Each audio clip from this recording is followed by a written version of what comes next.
Hi armies, welcome to Sri fix edits. எல்லோரும் எப்படி இருக்கீங்க? நான் உங்கள் கோபிகா. என்னடா இந்த பொண்ணு ஒரு கவிதையை மட்டும்தான் போட்டால் அதுக்கப்புறம் இப்போ தான் வந்திருக்கா அப்படின்லாம் நினைக்காதீங்களா. 2 சேனல் வச்சு மெயின்டைன் பண்ணிகிட்ருக்கேன்ல, அதனால கொஞ்சம் கஷ்டமாக இருக்குது. ஸ்கிரிப்ட் எழுதுகிறப்ப 2 ஸ்கிரிப்ட் எழுதணும், அதனால தான் யாருமே கோவப்படாதீங்க. என்னால் முடிஞ்ச அளவுக்கு சீக்கிரமாக வீடியோவை ரிலீஸ் பண்ண பார்க்குறேன். ஓகேவா அர்மீஸ்? ஓகே, இப்போ ஸ்டோரிக்குள்ளே போகலாம். ஹெட்லைன் வந்து parents force second marriage. First வந்து நாங்கள் இன்ட்ரோ பார்த்துடலாம்.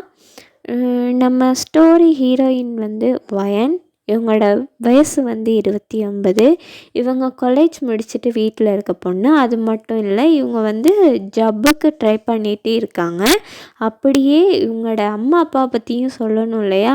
அம்மா வந்து ஹவுஸ் ஒய்ஃப், அப்பா வந்து ஒரு சின்ன கம்பெனியில் மேனேஜராக இருக்காங்க. ஓகேவா. அப்படியே ஹீரோ பக்கம் பார்த்தா, ஹீரோ வந்து யாருன்னா நம்ம ஜங்குக். கதைக்காக நான் ஜேகேன்னு வச்சுருக்கேன். இவரோட வயசு வந்து 30. ஆனால் அவருக்கு மேரேஜ் ஆகிருச்சு. கதைக்குள்ளே போய் மீதியை தெரிஞ்சுக்கலாம். ஓகேவா மிஸ்? ப்ரெசண்ட்டில் பார்த்தா வயன் எத்தனையோ கம்பெனி ஏறி இறங்கிட்டாங்க. இந்த கம்பெனிலையாவது அவங்க படிப்புக்கு ஏற்ற மாதிரியான ஒரு வேலை கிடைக்கணும் அப்படின்னு சொல்லிட்டு கடவுள்கிட்ட ப்ரே பண்ணிவிட்டு உள்ளே போனால் எல்லோரும் பரபரப்பாக வேலை பார்த்துட்ருக்காங்க. அப்பா அங்கே வேலை செய்கிற எல்லாத்தையும் வயன் வந்து வாயை பழந்து பார்த்துக்கிட்டு இருக்கப்போ ஒரு பொண்ணு வயன் அப்படின்ட்டு கூப்பிடுறா. வயன் டக்குன்னு ரியாலிட்டிக்கு வந்துட்டு அந்த பொண்ணு பக்கத்தில் போய் நிற்கிறா. உடனே அந்த பொண்ணு, நீங்கள் இன்டர்வியூக்கு தானே வந்திருக்கீங்க அப்படின்ட்டு கேட்குறா. அதுக்கு வயன் ஆமாம் அப்படின்னு சொல்ல, அந்த பொண்ணு வயனை ஒரு கேபின்குள்ளே கூட்டிகிட்டு போய் உட்கார வச்சு வயனை வந்து இன்டர்வியூ பண்ணுறா. ஆனால் அவங்களும் சரி, வாய்க்கொள்ளுறது அட்ஜஸ்ட் பண்ணிக்கோங்கடா, அவங்களும் சரின்னு கையை வச்சுட்டாங்க. அப்போ வயனோட மைண்ட் வாய்ஸ் எப்படி இருக்குன்னா, முடிஞ்சது இன்னைக்கு, உன்னை ஊற்றி மூடிட்டாங்கன்னே நினச்சிக்கோ, வீட்டில் போய் ஆஃபீஸ்லேயும் நீ இருத்தாலே போதும், அப்புறம் நீ என்ன சொன்னாலும் கேட்க மாட்டாங்க. கடவுளே உன்னை நம்பினதுக்கு என்னை நல்லா வச்சு செஞ்சிட்டீங்க, சூப்பர், தரமான சம்பவம், வீட்டில் எனக்கு காத்துக்கிட்டு இருக்கு அப்படின்ட்டு பஸ்ஸில் ஏறி வீட்டுக்கிட்ட போய் இறங்கி என்ட்ரன்ஸ் கிட்ட போகலை ஆரம்பிச்சிட்டானுங்க. வயனா எதுவுமே பேசலை. அப்படியே ரூம்குள்ளே போயிட்டு ஃப்ரெஷ்அப் ஆகிட்டு சோஃபாவில் வந்து உட்கார்றா. அப்போ வயண்ட அம்மா என்னடி அப்படின்றாங்க. நீங்களும் பதிலுக்கு என்னடி அப்படின்றீங்க. அந்த ரியாக்ஷன்லேயே உங்கள் அப்பா எல்லாத்தையும் கண்டுபிடிச்சிட்டு இந்த வேலையும் அப்படின்ட்டு இழுக்கிறாரு.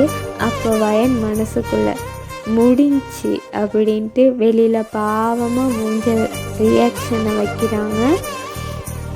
அப்போ வயண்ட அப்பா ஆட்டை கடிச்சு மாட்டை கடிச்சு கடைசியில் மனுஷனை கடித்த மாதிரி அங்கே சுற்றி இங்கே சுற்றி நல்லா வரன் பார்க்குறதுல வந்து நிற்கிறாரு.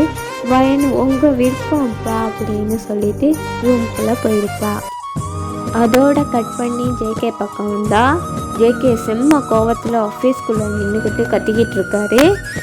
எதனால அப்படின்னா, டெண்டர் கொட்டேஷன் ஒன்று உருப்படியாகவே இல்லை.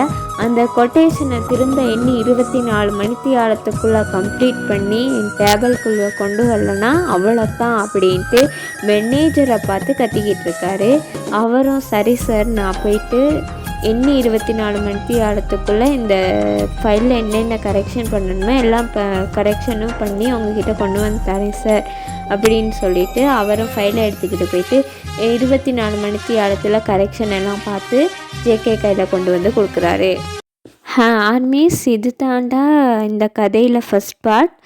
இந்த ஃபஸ்ட் பார்ட் பிடிச்சிருந்தா லைக் பண்ணி ஷேர் பண்ணி சேனலை வந்து சப்ஸ்கிரைப் பண்ணிவிட்டு போங்கடா.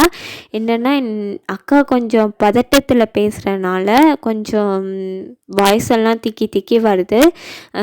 கவலைப்படாதீங்க, அக்கா அதை திருத்திக்கிறதுக்கு ட்ரை பண்ணுறேன். ஓகேவா?